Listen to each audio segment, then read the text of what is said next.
So first question, which law states that other things being equal, quantity demanded of a commodity increases when its price falls?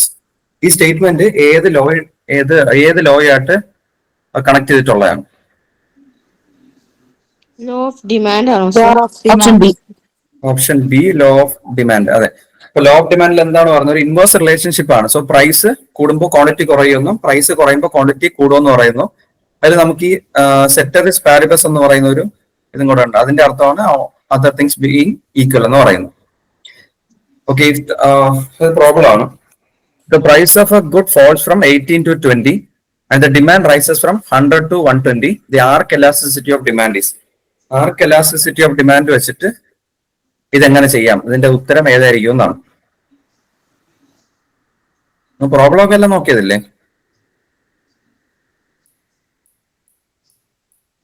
Option C ആണോ sir? Guess മാത്രമാണ്, എനിക്കൊന്നും ഞാൻ നോക്കിയിട്ടില്ല. Option C. നമുക്ക് എന്തായാലും formula നോക്കാം. Option B. B. So നിങ്ങൾക്ക് generally വരുന്നതെന്ന് പറഞ്ഞാൽ ഈ മുകളിലത്തെ formula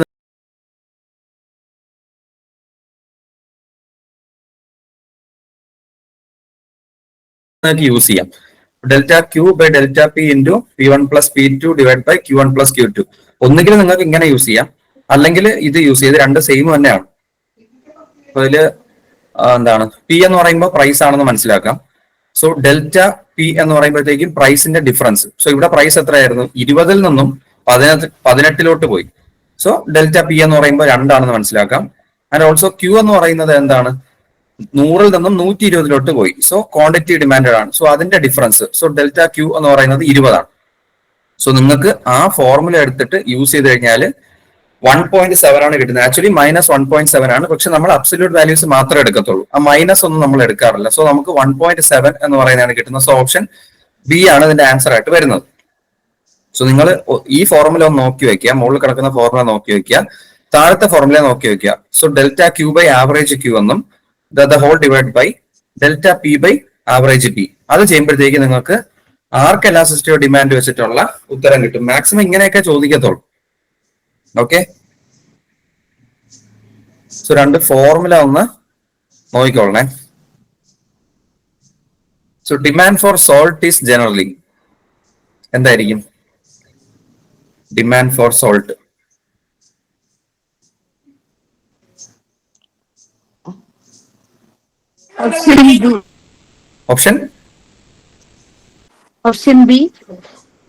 option B perfectly inelastic അല്ലേ?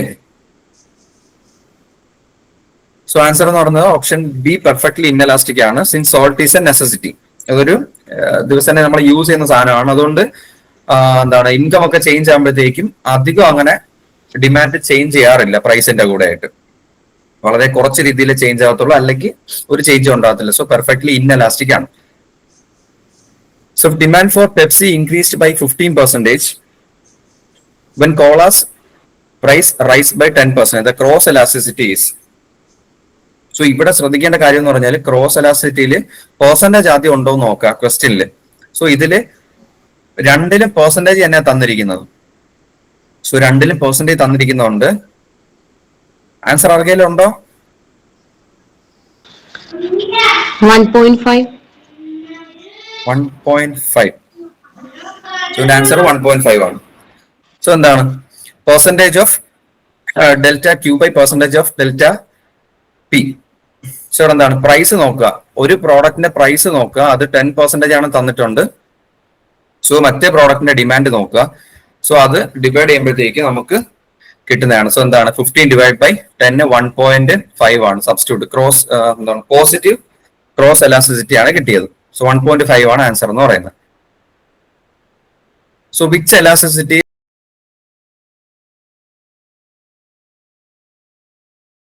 Relevant for luxury goods? Luxury ഗുഡ്സിന്റെ സമയത്ത് ഏത് എലാസ്റ്റിസിറ്റി ആയിരിക്കും കൂടുതൽ റെലവന്റ്? പ്രൈസ് ആണോ, ഇൻകം ആണോ, ക്രോസ് ആണോ, അതോ അഡ്വർടൈസ്മെന്റ് ആണോ? Income elasticity. ഇൻകം എലാസ്റ്റിസിറ്റി അല്ലേ? സോ ഇൻകം എലാസ്റ്റിസിറ്റി ആണ് എന്റെ ഉത്തരം എന്ന് പറയുന്നത്. So luxury goods have high positive income elasticity. Demand rises more than income. So when income increases by 10%, demand rises by more than 10%. So നമുക്ക് ശമ്പളം കൂടുകയാണ്. നമുക്ക് ശമ്പളം 15,000 രൂപയിൽ നിന്നും 20,000 ശമ്പളം വരുമ്പോൾ നമ്മൾ കുറെ കൂടെ വലിയൊരു ഫോൺ എടുക്കുകയോ അല്ലെങ്കിൽ ഒരു നമ്മുടെ കാറിന് അഡ്വാൻസ് കൊടുക്കുകയോ ബൈക്ക് എടുക്കുകയോ ഒക്കെ ചെയ്യും. സോ അതാണ് പറയുന്നത്, നമ്മുടെ ഇൻകം കൂടുന്നതിനേക്കാൾ ഇരട്ടിയോ അല്ലെങ്കിൽ അതിനേക്കാളും കൂടുതലോ നമ്മുടെ ഡിമാൻഡ് കൂടാറുണ്ട്. സോ അതിനെയാണ് നമ്മൾ ഇൻകം എലാസ്റ്റിസിറ്റി എന്ന് പറയുന്നത്. സോ അത് ലക്ഷറി പ്രോഡക്ട്സിന്റെ കാര്യത്തിലാണ് വരുന്നത്.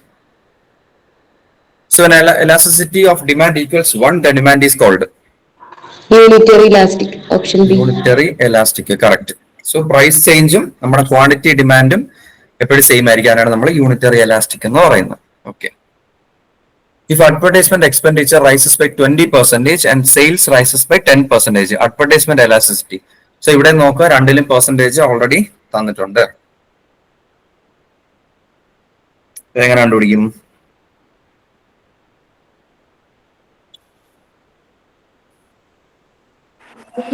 ആണോ? 2 അല്ല, 0.5. 0.5. സോ എന്താണ് percentage of delta Q divide by percentage of delta A. So ഇവിടെ ഡെൽറ്റ ക്യൂ എന്ന് പറയുന്നത് ചേഞ്ച് ഇൻ ഡിമാൻഡ് ആണ്. സോ ഇവിടെ 10% ആണ് ഉള്ളത്. And change in advertisement expenditure എത്ര എന്ന് പറഞ്ഞാൽ 20 ആണ്. സോ 10 ഡിവൈഡ് ബൈ 20 0.5 ആണ് ആൻസർ. ഇത് തല തിരിഞ്ഞ് പോകാതിരിക്കാൻ നോക്കുക, കാരണം ഇവിടെ നിങ്ങൾക്ക് 0.5 തന്നിട്ടുണ്ട്, -0.5 തന്നിട്ടുണ്ട്. സോ നിങ്ങളൊന്ന് തിരിച്ചെഴുതി കഴിഞ്ഞാൽ എന്തായാലും -0.5 ആയിരിക്കും ആൻസർ ആയിട്ട് വരുന്നത്. സോ അതൊക്കെ ശ്രദ്ധിച്ചോളാം. Which method of measuring price elasticity uses slope of demand curve at a given point? So ഒരു പർട്ടിക്കുലർ പോയിന്റിൽ നിങ്ങൾ അളക്കുകയാണെങ്കിൽ അതിൽ ഏത് മെത്തേഡ് ആയിരിക്കും യൂസ് ചെയ്യുന്നത്?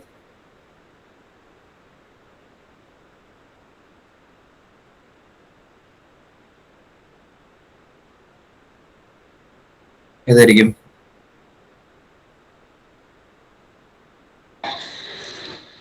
ആർക്ക് മെത്തേഡ്.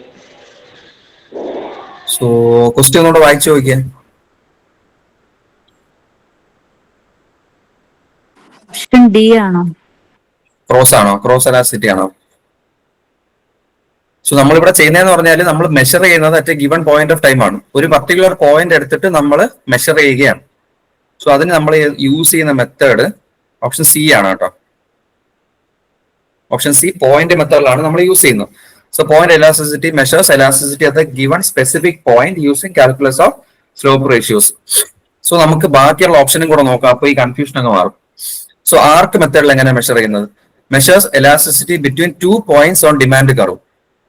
സോ ഒരു കർവ് പോണതിന്റെ 2 പോയിന്റ് എടുക്കുകയാണ്, അല്ലെങ്കിൽ 2 പോയിന്റിനകത്തുള്ളതിനെ നമ്മൾ മെഷർ ചെയ്യുന്നതിനാണ് നമ്മൾ ആർക്ക് മെത്തേഡ് എന്ന് പറയുന്നത്. നിങ്ങൾ ആർക്കായിട്ട് വിചാരിച്ചിരുന്നാൽ മതി. സോ ആർക്ക് മെത്തേഡിൽ യൂസ് ചെയ്യുന്നത് ബിറ്റ്വീൻ 2 പോയിന്റ്സ്, പോയിന്റ് എയും പോയിന്റ് ബിന്റെ ഇടയ്ക്കുള്ള നമ്മൾ മെഷർ ചെയ്യുന്നതിന് നമ്മൾ ആർക്ക് മെത്തേഡ് എന്ന് പറയുന്നു.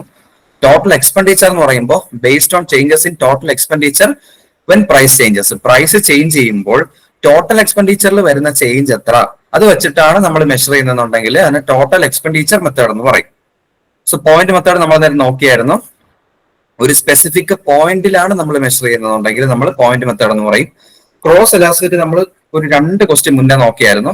Measures responsiveness of demand of one good to the price change of another good. കൊക്കക്കോളയുടെ പ്രൈസ് ചേഞ്ച് ചെയ്യുമ്പോൾ പെപ്സിയിൽ എത്ര ചേഞ്ച് ഉണ്ടാവുന്നു എന്നുള്ളതിനെയാണ് നമ്മൾ ക്രോസ് എലാസ്റ്റിസിറ്റി എന്നുകൊണ്ട് നോക്കുന്നത്. ഒരു പ്രോഡക്റ്റ് എന്റെ പ്രൈസിൽ ചേഞ്ച് വരുമ്പോൾ പ്രോഡക്റ്റ് ബിന്റെ ഡിമാൻഡിൽ ചേഞ്ച് ഉണ്ടാവുന്നുണ്ടോ എന്നാണ് നോക്കുന്നത്. ഓക്കെ അല്ലേ? അത് ഈ എക്സ്പ്ലനേഷൻ ഒന്ന് നോക്കി വെച്ചാൽ മതി, ക്വസ്റ്റ്യൻ ചെയ്യാൻ എളുപ്പമായിരിക്കും. So Giffen goods shows. Giffen goods എന്താണ് കാണിക്കുന്നത്? പോസിറ്റീവ് ഇൻകം എഫക്റ്റ് ആണോ? Negative income effect strong enough to outweigh substitution effect, perfect substitutes, high luxury elasticity. Option B negative income effect. Option B negative income effect strong enough to outweigh substitution effect. So അതാണ് ഉത്തരം എന്ന് പറയുന്നത്. So എന്താണ്? For Giffen goods price fall reduces demand because real income rises. So നമ്മൾ normal ആയിട്ട് എന്താണ് നോക്കുന്നത്? Price കുറയുമ്പോൾ ഡിമാൻഡ് കൂടുമെന്നും പ്രൈസ് കൂടുമ്പോൾ ഡിമാൻഡ് കുറയും, പ്രൈസ് കൂടുമ്പോൾ ഡിമാൻഡ് കുറയും. ഓക്കെ, ഇത് തന്നെയാണ് നമ്മൾ നോക്കുന്നത്. പക്ഷെ ഗിഫൻ ഗുഡ്സിന്റെ കാര്യത്തിൽ പ്രൈസ് ഫോളോ ചെയ്യുന്ന സമയത്ത് ഡിമാൻഡും കൂടെ ഫോളോ ചെയ്യുകയാണ്. സോ എന്താണ്? There are usually poor man staple foods.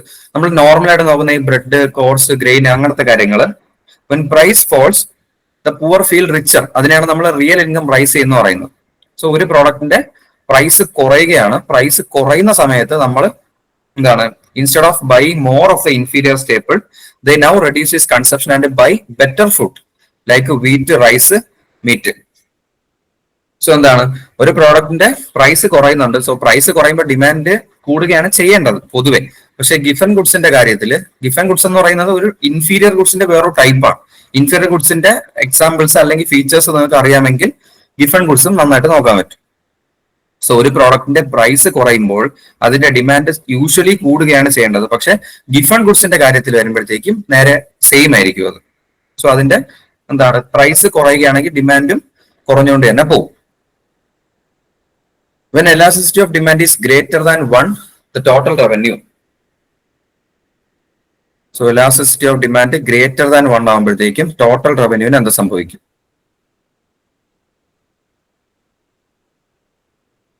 Price കൂടുമോ, കുറയുമോ, constant ആയിരിക്കുമോ, അതോ ഒരു change സംഭവിക്കത്തില്ലേ?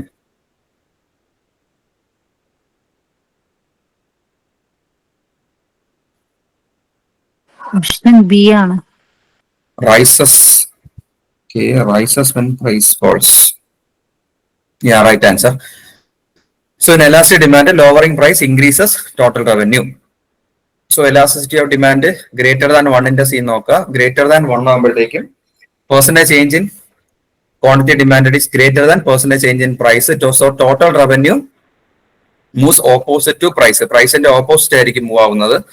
So elasticity of demand equal to 1 ആണെന്നുണ്ടെങ്കിൽ ടോട്ടൽ റവന്യൂ കോൺസ്റ്റന്റ് ആയിരിക്കും. And total elasticity of demand lesser than 1 ആണെന്നുണ്ടെങ്കിൽ ഇൻഎലാസ്റ്റിക് ഡിമാൻഡ് ആയിരിക്കും. So total revenue moves with price. പ്രൈസിന്റെ കൂടെ മുകളിലോട്ടോ താഴോട്ടോ പ്രൈസിന്റെ കൂടെ തന്നെ മൂവ് ആവും. സോ ഇവിടെ നമ്മൾ ഗ്രേറ്റർ ദാൻ 1 ആണ് നോക്കിയത്.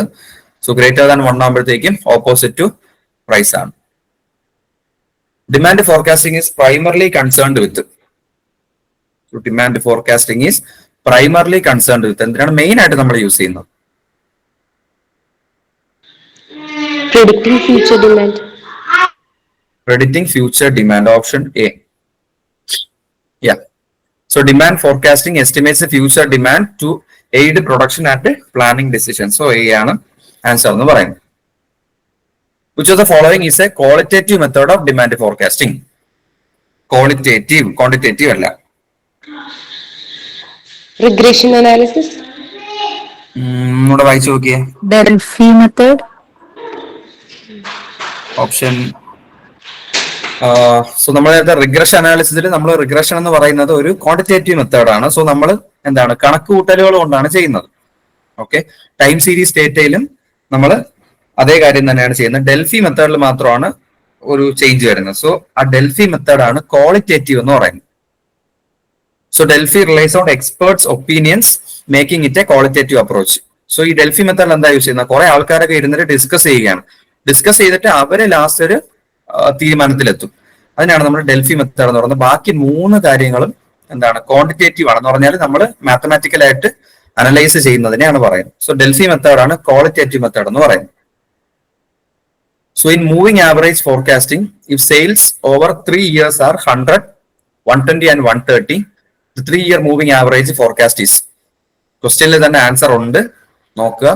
മൂവിംഗ് ആവറേജ് എന്ന് പറഞ്ഞിട്ടുണ്ട്, 3 year എന്ന് പറഞ്ഞിട്ടുണ്ട്, 3 വർഷത്തെ സെയിൽസും തന്നിട്ടുണ്ട്.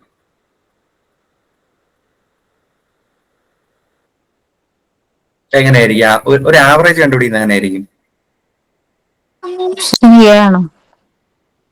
Option A. എങ്ങനെയാ വന്നത്?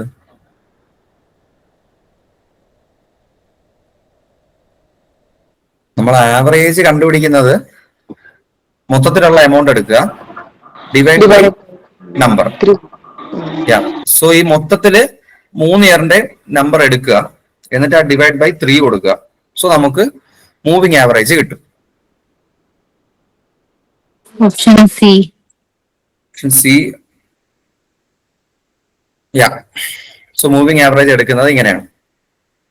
സോ ഞാൻ ക്വസ്റ്റ്യൻ ഡിസ്കസ് ചെയ്യുന്നതുകൊണ്ട് ഉദ്ദേശിക്കുന്ന പറഞ്ഞാൽ, സപ്പോസ് നിങ്ങൾ തിയറിയിലോ പ്രാക്ടിക്കലിലോ എന്തെങ്കിലും പഠിച്ചിട്ടില്ല എന്നുണ്ടെങ്കിൽ ഇതൊന്നും നമുക്ക് കവർ ചെയ്ത് പോവാം. അപ്പോഴത്തേക്ക് നമുക്ക് ഫുൾ കാര്യങ്ങൾ കിട്ടും. സോ മൂവിംഗ് ആവറേജ് കണ്ടുപിടിക്കുന്നത്, സോ ടോട്ടൽ നമ്പർ ആഡ് ചെയ്യുക, അതിന് നമ്മൾ എന്താണ് ആ നമ്പർ, ടോട്ടൽ നമ്പർ 3 എന്ന് പറയുന്ന നമ്പർ ഡിവൈഡ് ചെയ്യുക. So question number 14, which method is most suitable for short-term demand forecasting? Short-term demand forecasting use ചെയ്യുന്ന മെത്തേഡ് ഏതായിരിക്കും?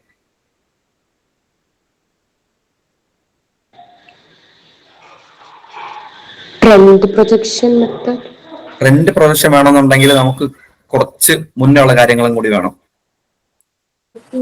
Option D, input output analysis. അല്ലല്ല. ഓക്കെ, അതിൽ ടൈം സീരീസ് മെത്തേഡാണ് വരുന്നത്. Time series captures short run fluctuations like seasonal or cyclical variations. ഇപ്പൊ നമുക്ക് 3 മാസം 6 മാസം അതല്ലാന്നുണ്ടെങ്കിൽ ബൂം, റിസഷൻ അങ്ങനെ അതൊക്കെ എടുത്തിട്ട് നമ്മൾ ഒരു ഷോർട്ട് ടൈമിലത്തേക്ക് ഒരു വർഷത്തിനകത്തുള്ള നമ്മൾ ഫോർകാസ്റ്റ് നടത്തുന്നു. സോ അതിനാണ് നമ്മൾ ടൈം സീരീസ് മെത്തേഡ് എന്ന് പറയുന്നത്.